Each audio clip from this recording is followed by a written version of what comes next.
Issues at Hand, powered by Protea Hotel by Marriott Entebbe. Comfort and luxury at its best.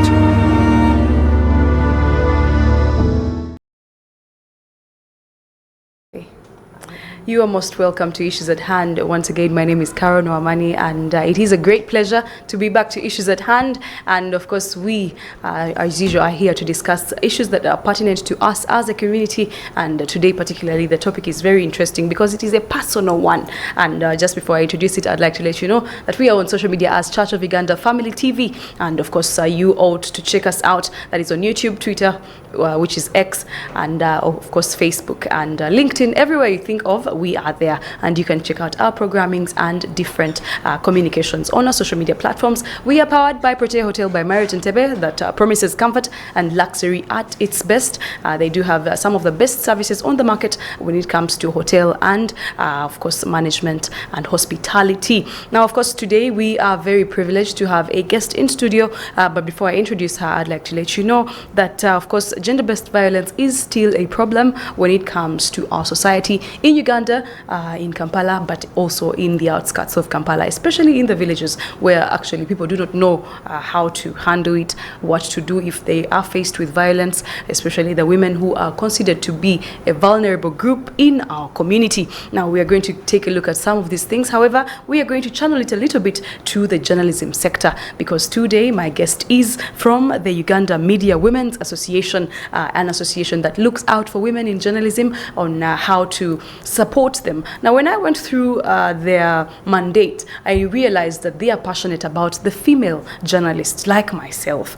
How exactly do you report stories? Are you given a chance to report the stories that are regarded to be stories that are reported by men? You find that in most newsrooms, women are chosen to report stories about health, business, soft news, what we call soft news. The hard news, the politics, the current affairs happening now is always given to the masculine, the men. And we always wonder why. Because if you gave me a camera and said, okay, you run to parliament, there's a scuffle going on, just like we saw on November 6th as the week ended last week, I would also report it. Why would you say that I wouldn't report it? You understand? So today we want to take a look at that, and we find out, is it possible for me to actually report hard news as well or as good as a man does it? Why is it that they have to choose a man to do that? Or is it good for me to be downplayed when it comes to the newsroom because I'm a woman?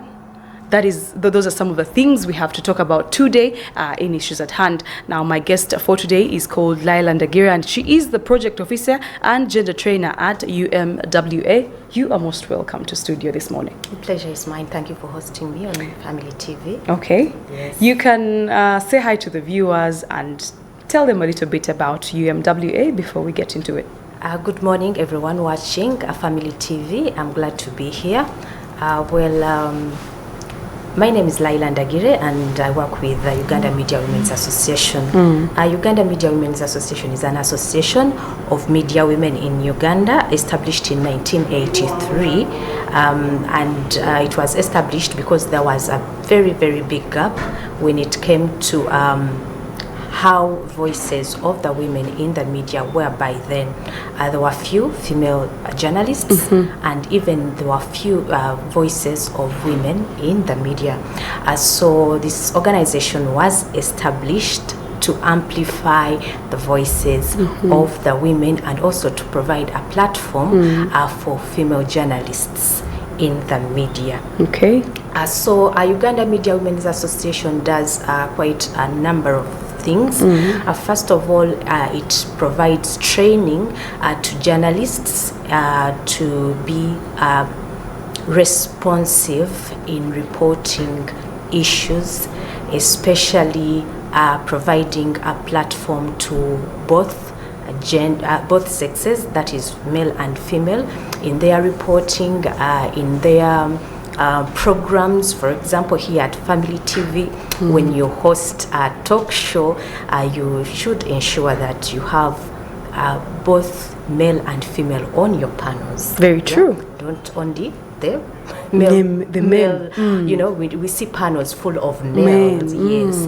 Please ensure that there is a female balance. We need to see that balanced reporting, because we know that every voice is important. And once a voice of a woman is left out, that means there is a missing link, on the development of the country. Because we know that issues affect both genders differently. Okay, so we emphasize gender responsive reporting. We also look at the safety and security of female journalists. We very well know that there is a lot of issues affecting female journalists in the profession. And with that, we know that when we are in journalism schools, we have quite a number of females in the schools. If not more females than males studying the journalism course. But when it comes to the field, we find that the numbers are they keep on dropping. You understand? So the reason they keep on dropping are the issues in the newsroom, issues in the field. There is a lot of sexual harassment, both at the workplace, in the field, from the sources, from the public, from the security forces. We all see that during the different coverages. Yes. So such issues are forcing female journalists out of the profession. So we give them, of course, the training on how they can be safe and secure in the workplace, because we realize that these things are not taught in the journalism schools. And female journalists enter the profession without knowing that these things are there, so they don't know how they are going to protect themselves from any of the violence that is going to come within the profession. We also monitor the media to look at how it's reporting on different issues. Okay. Yes, we look at gender responsive reporting, so we also do gender media monitoring, and we also train women on how to use the media. Okay. Yes, women politicians, we train them on how best they can use the media. Yes, those are some of the things that we do. And we also run a radio station called Mama FM. Now, Mama FM was established to amplify those voices of the marginalized groups. When you do just a simple analysis of the media today, you will realize that some voices are left out. People living with disabilities, you find that their voices are not given a platform. The elderly, their voices are not given a platform. The children. So Mama FM is there to bridge that gap, and it provides a space to people who are given less attention. Safe in the media. space. So it's a safe space where anyone can come and share their views. Okay, very interesting. Now, with 30 years in business, if I may coin the word, you must have seen a lot of experiences to do with gender-based violence or violence against women. What are some of those key issues that you have seen against women? I'll give you an example. Sexual harassment. It could be something as little as somebody saying, your boob is like this, or you're commenting on a sexual body part. I find that sexual harassment at work, because we are in an office. Why are you telling me such things? So what are some of those issues, or some of those that have been brought to your desk, and how have you handled them? How have you helped the ladies to get out of such situations? Most of the times, these ladies are vulnerable. They don't know what to do next if somebody does that to them. So how have you empowered them in that way? So first of all, when it comes to issues of gender-based violence and violence against women and girls, these are sensitive issues, and issues that are not given the time they deserve. And so you find that in most cases, people don't actually know that they are violated. True. Yes. Very true. You talked about someone tapping on you. You are in an office environment, and other females cannot think that is harassment. Yeah. So we need to educate about sexual harassment, about gender-based violence, because it's the awareness that is lacking, that makes people not think that this is violence. Now, when it comes to in the field of where our mandate is, which is media, we realize that journalists are reporting stories on gender-based violence. However, there is something missing. Yes. We see most of the reporting, the sources are police. They get the information from police, which is not bad. However, we believe that the survivor, the person who has experienced the violence, can tell, is the person supposed to tell her story. Because when it comes to violence, it's experienced differently. It can be the same violence, because when it comes to gender-based violence, we have the physical violence, we have the sexual violence, we have the emotional, and each of those, it can be physical, but I'll tell mine differently and you will tell yours differently. Yes. And according to statistics, the recent, I think it's the recent National Survey on Violence, conducted by Uganda National Bureau of Statistics in 2021, it indicates that 95% of women in Uganda have experienced either physical or sexual violence. So that is how big it is. Yeah.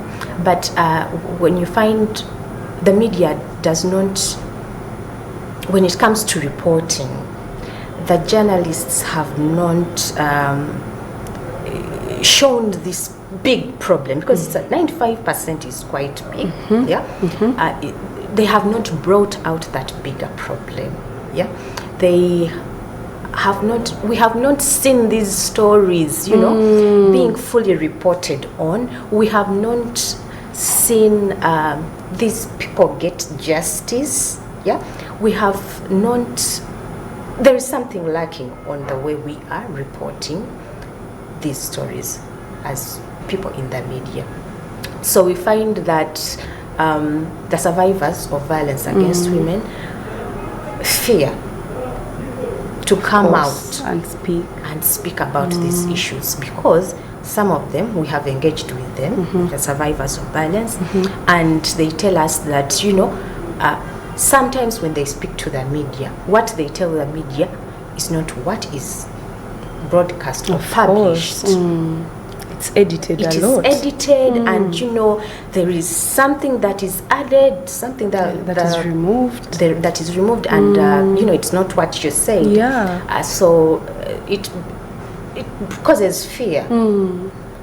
And people don't want to share their stories, especially the women.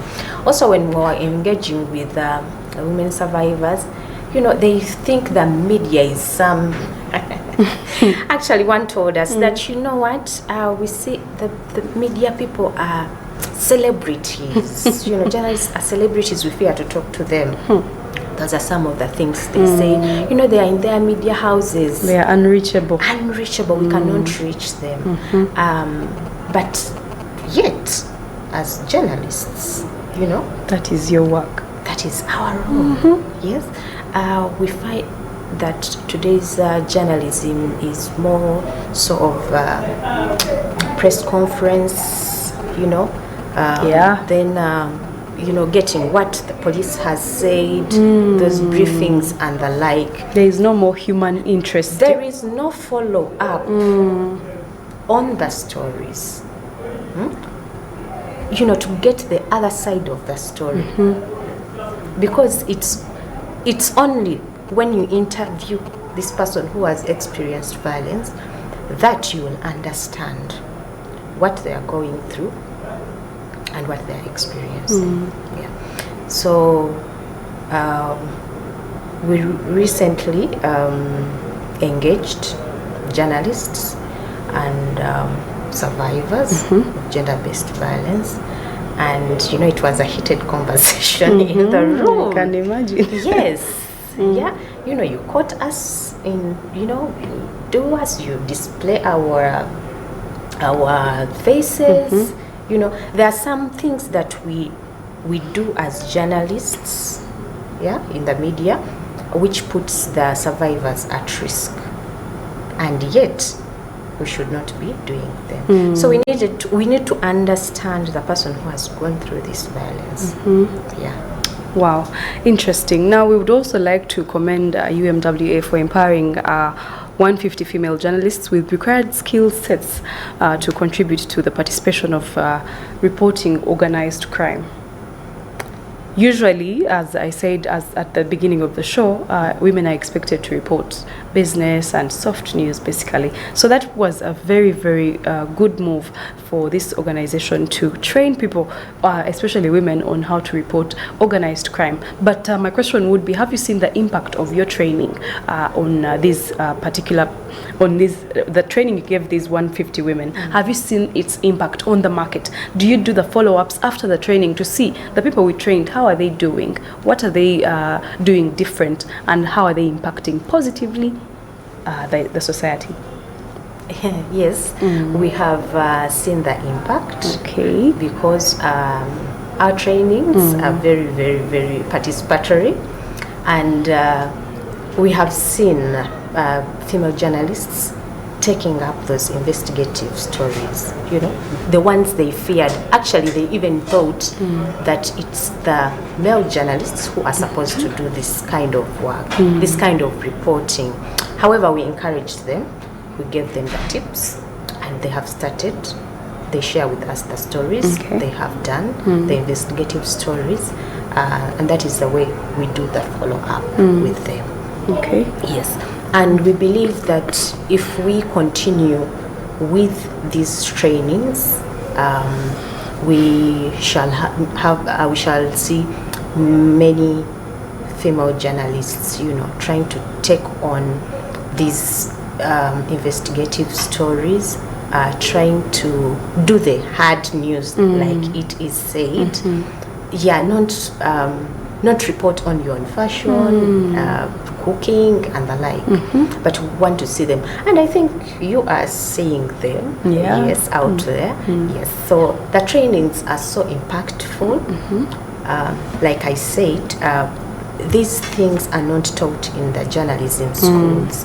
So if a female journalist is equipped with such skills, they start also exploring themselves, going to get, those stories, showing the editors or the producers that they can do it. Sometimes we also realized that it is how we are brought up, so how we are brought up also impacts on the way we do things. Because if you are brought up, you grow up in a family and you're not supposed to do certain work, you're not supposed to speak, you understand, so it will be hard for you, to take on this, to take on these roles. So during our trainings, we try to unpack, and appreciate how we were brought up, but then we are trying to break those chains. Wow. Getting out of the comfort zone and going for the big stories, things. Okay, very interesting. Now, how best can these journalists report about gender-based violence? For example, if there is a situation where there's gender-based violence on high levels and the journalist is aware about this particular maybe organization that is engaging into practices of GBV, how best can a journalist bring it out to make sure that even the editors on desk allow the story to pass, because most times it's a compromise. We can't let this go on air. It will bring us backlash. It will bring us problems. It will show that maybe the government is not, doing its work. It will show that maybe Ministry of Gender has become negligent. How best can a journalist package their story to make sure that it actually passes the barriers? Thank you so much. Well, first of all, as journalists, we need to work within our code of ethics. Okay, we find that in most cases this is dropped. I think it should be pinned in every newsroom. True. Yes, we should follow our ethics, and also we should understand the functions we have as the media. The media is a very powerful tool. Yes, very, very powerful. So we should know that we are agenda setters. We set the agenda. We should know that we are watchdog role. We play that watchdog role. We need to remind the government. We need to remind these agencies that, hey, something is not going right here. That is our role, one of our functions we have to play.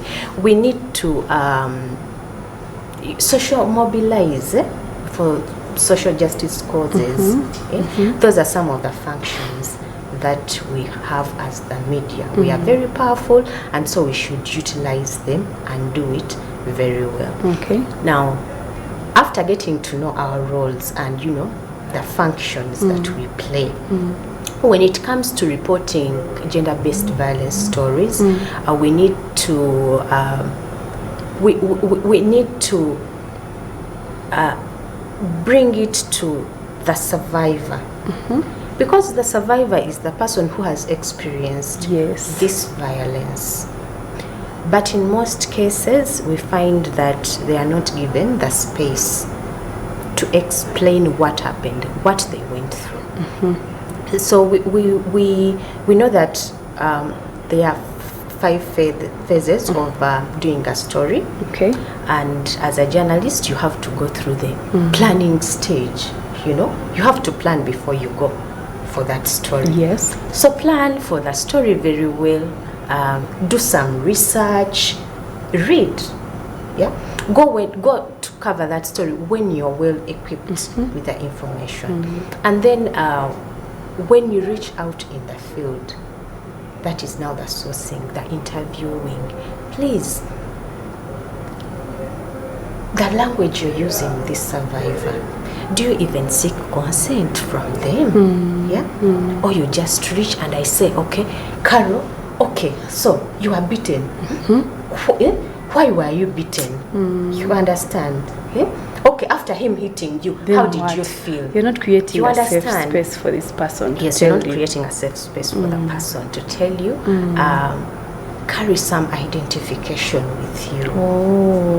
Okay. Yes, create that conducive environment for this person to speak up. Remember, this is violence. Okay, and violence, the person is hurting, whether it was sexual, physical, emotional, it hurts. So prepare yourself very well as you're going to interview this person. Identification, the language you use, the questions, how do you pose the questions? Are you inflicting more pain? Are you going to interview this person already, with a judgment or bias in your mind?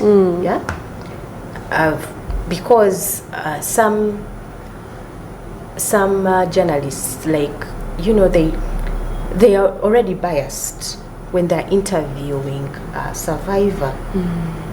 Someone asks you, but you are also dressed like that. What did you expect? Sad. You So understand? sad. So prepare yourself.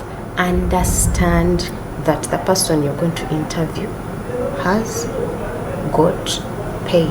They are feeling hurt. So do it very well. Okay.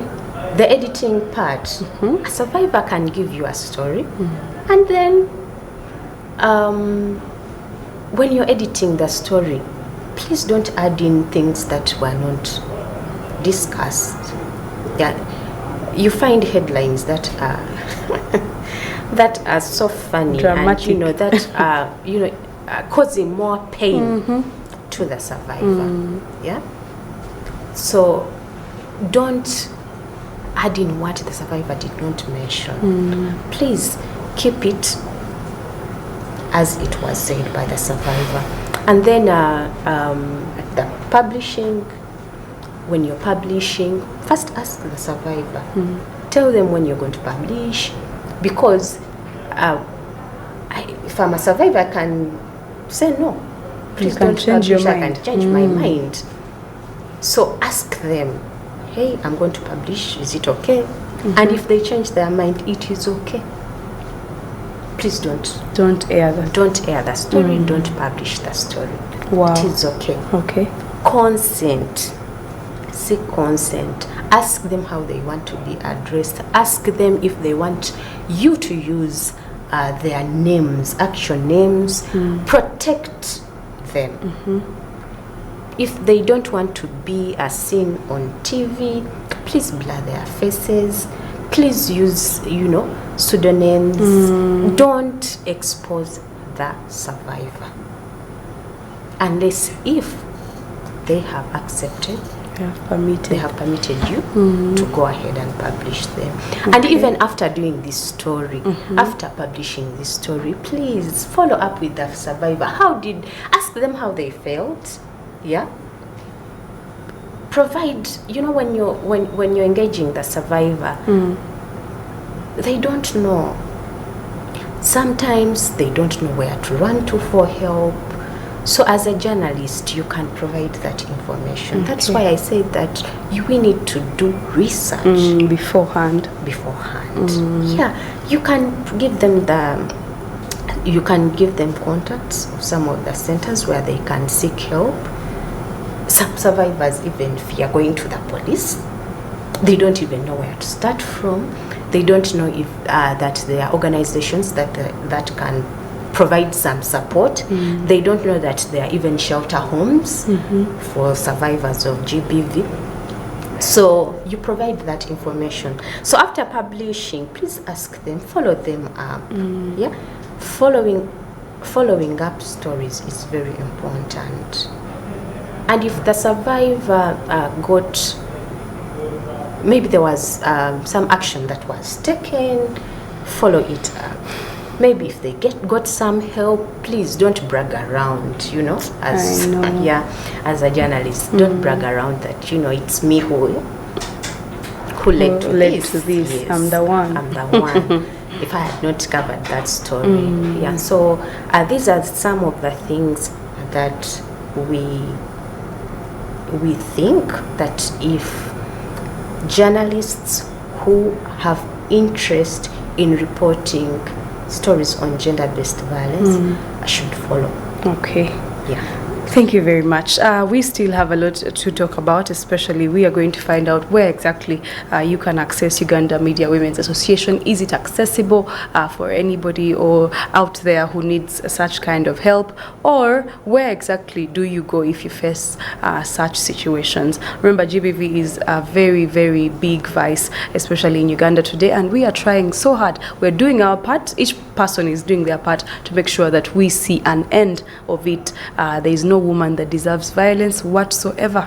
Everybody needs to be treated as good as possible for them to be comfortable around the environment in which they are. But right about now, we will take a very short break. Remember, we are powered by Protea Hotel by Marriott Entebbe. Comfort and luxury at its best is guaranteed with them. We will be back after this short break. Please stay with us. Don't go away. Issues at hand, powered by Protea Hotel by Marriott Entebbe. Comfort and luxury at its best.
Issues at Hand, powered by Protea Hotel by Marriott Entebbe. Comfort and luxury at its best.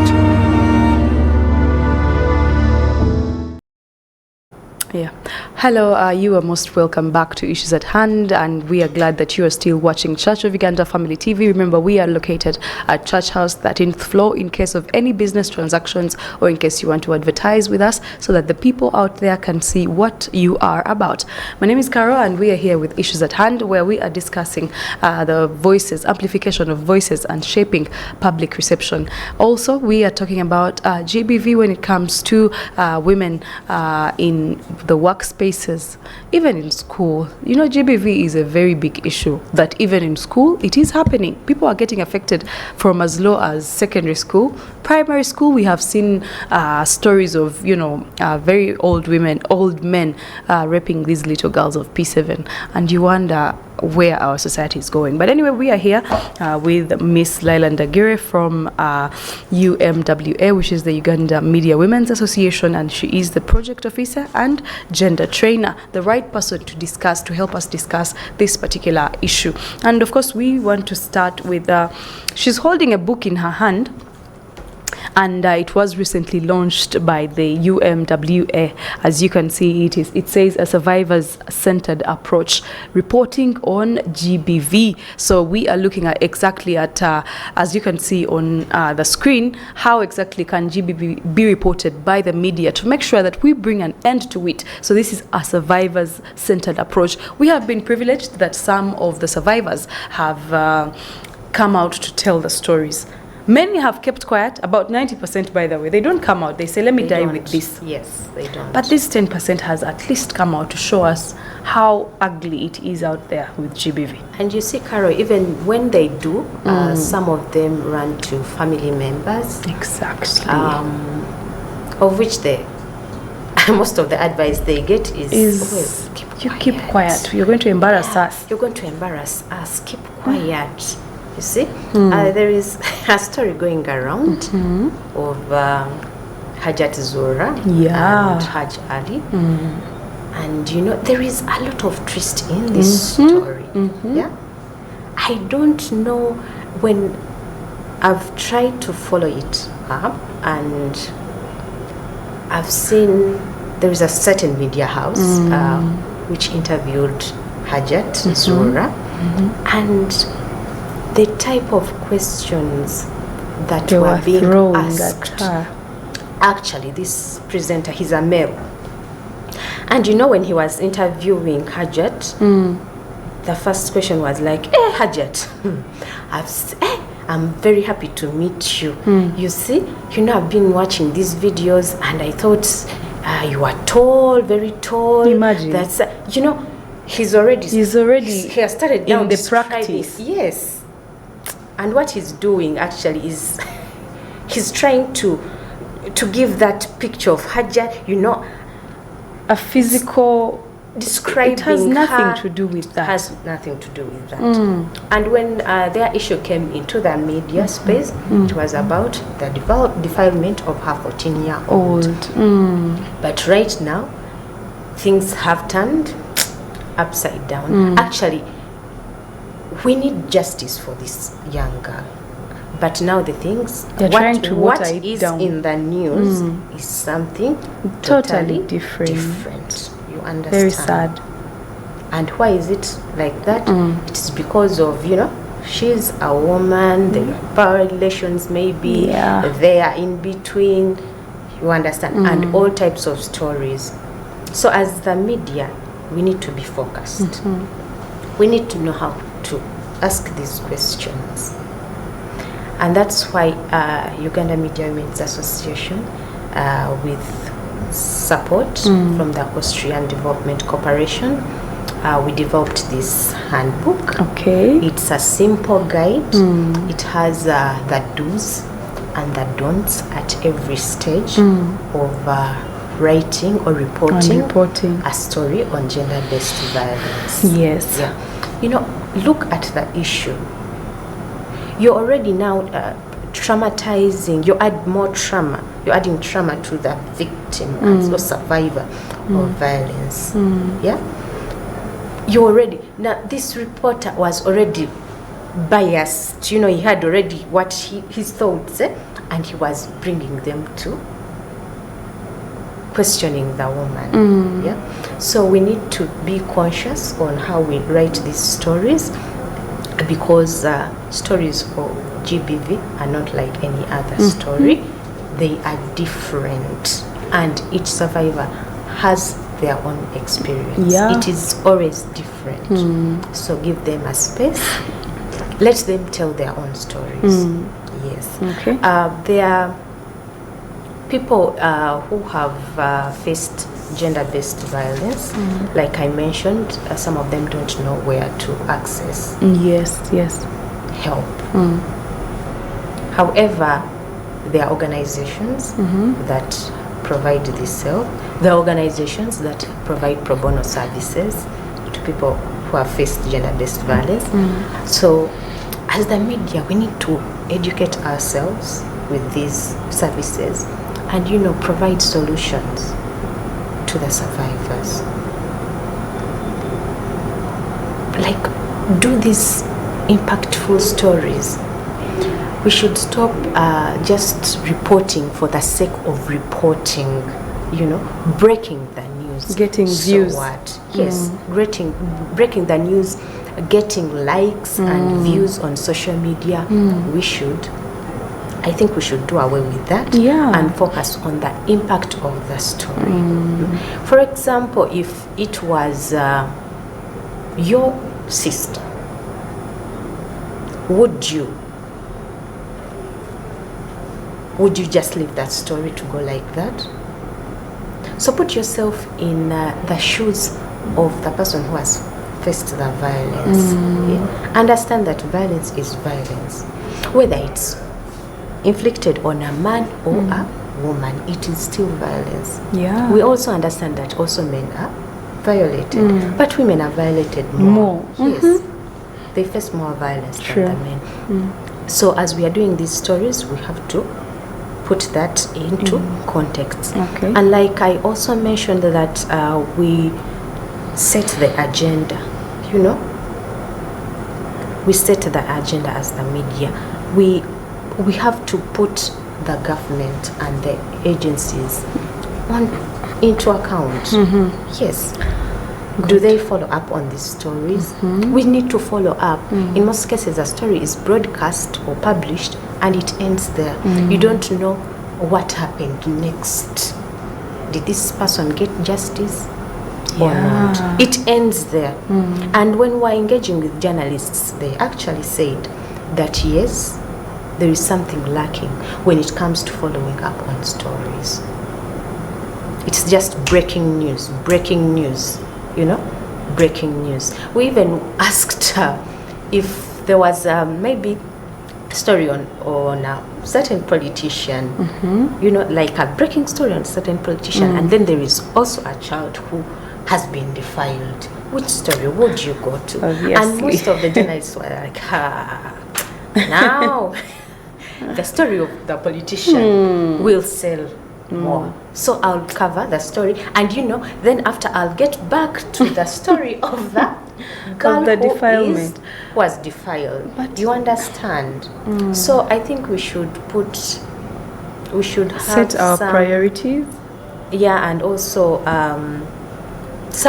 have some humanity in us.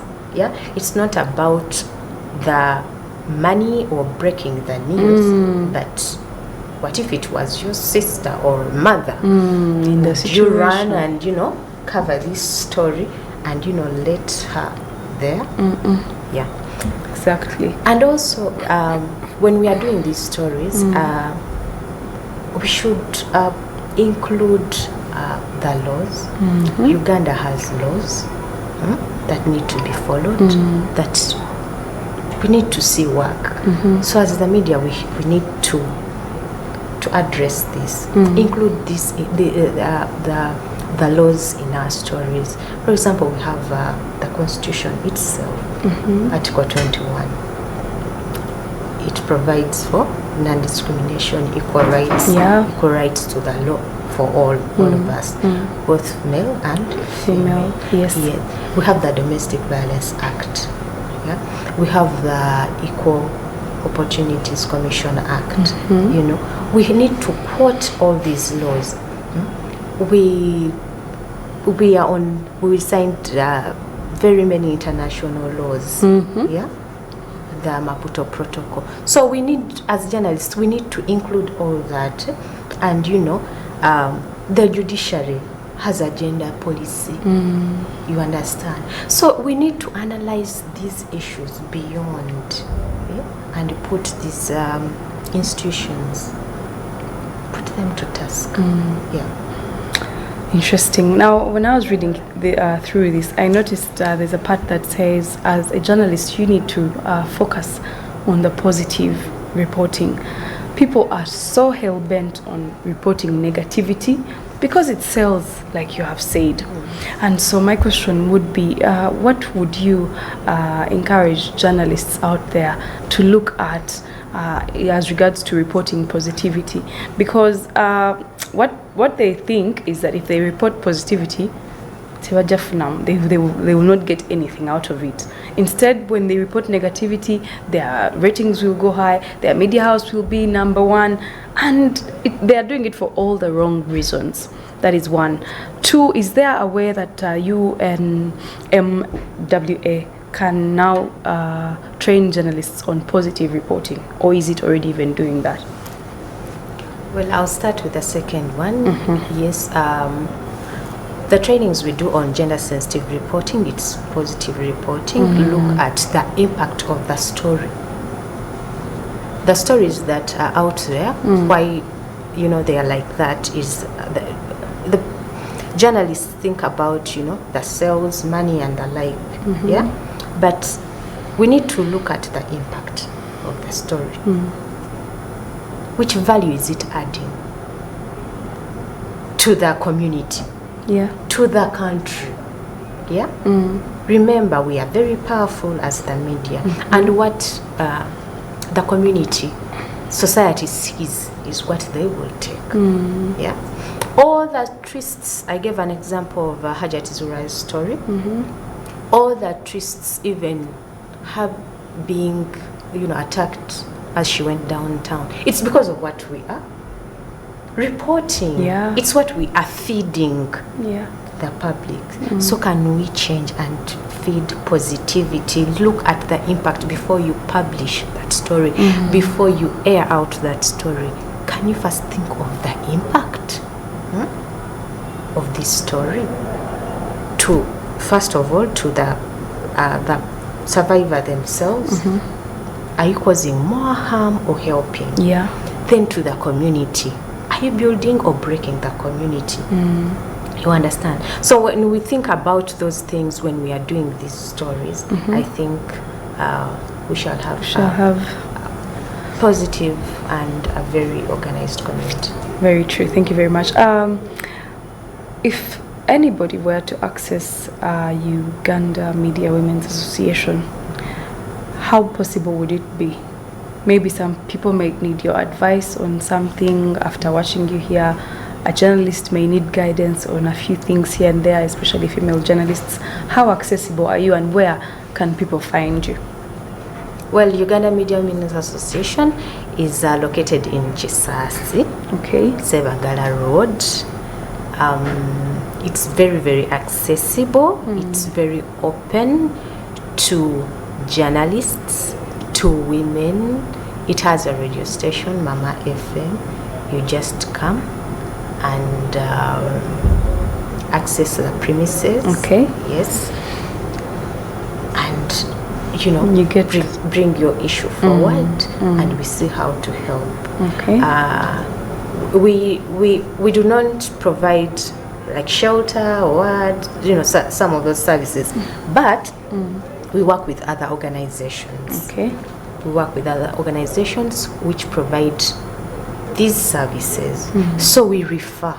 Yes, we can refer you and you get help, the help you need. Yeah, because we are working with organizations which provide shelter, pro bono services, we have contact of the police, family and child protection unit. So we have the platform Mama FM, which can be used to share your story as a survivor of GBV, and also other issues, not only GBV. Okay. Yes. Thank you very much. Now, lastly, are you seeing an end to GBV currently? The levels are rising, but are you seeing an end to it? Are you seeing a society where such things, such programs and others have impacted the society to a level where GBV has disappeared? Or are you among the people who have lost hope and say, GBV is too hard? We have not lost hope, and I don't think we are going to lose hope any soon. Amen. Because, GBV is all over the world. Yes. And it takes you and me to put an end to gender-based violence. True. You, me, your colleagues here at work, my family members, the community where I come from, and the country. It's like a united effort for all of us to end gender-based violence. Okay. So if all of us do our part, if we speak up on this violence, we shall bring an end to it. Okay. The problem is people die in silence. Yeah. They don't open up, they don't speak up. So we encourage them to speak up, and we also encourage the media to do these stories in a very, very positive manner that encourages even other people to speak up. And we also call upon the authorities, where these cases are taken, to please ensure that justice is got, survivors get the justice that they deserve, because people lose hope if the justice system is not working. Okay. But it's a combined effort from the family, community, up to the national level. Okay. Yes. Thank you very, very much, Miss Laila Ndagire. Maybe right about now you can say bye to our viewers, because we have come to the end of the show. Well, it has been a pleasure hosting me on Family TV, and I would like to call upon everyone to speak up against gender-based violence and violence against women and girls, because if we don't speak up, we shall not end this harmful practice. It actually leads to underdevelopment. Like the effects of gender-based violence are very many, and we need to see that we put an end to this. And we also urge journalists to be very, very responsive when they are reporting on such stories, to give it as a survivors-centered approach, to get the right information from the survivors, please, and give them the space, seek consent, ask them, even before you publish that story, please seek consent, ask them if they are ready for their story to be shared, and protect the survivor. When you put this camera in front of the survivor, please, don't make sure that you give them protection, so that if they don't want to be seen, protect them. So we need to be very conscious on how we report on these stories. This guide will be on our website, and it will be accessed by different journalists, of course, who will visit the website. And we also call upon all female journalists, to take advantage of their association, Uganda Media Women Association. Okay. Thank you so much, Miss Laila Ndagire. Please, our regards to everyone at the Uganda Media Women Association, and thank you so much for making it this morning. Thank you. To our viewer, we want to thank you so much for being a part of Issues at Hand this morning. Thank you so much for being a part of Church of Uganda Family TV. And to the journalists, I think all of us, especially female journalists, we need a copy of this. We need to understand exactly how to report certain stories. Even the males, I think, can take this up and find out exactly how to report impactful stories. My name is Carol Nowamani. Thank you so much for being a part of Issues at Hand. Once again, you join us tomorrow, same time, same station. Bye-bye. Issues at Hand, powered by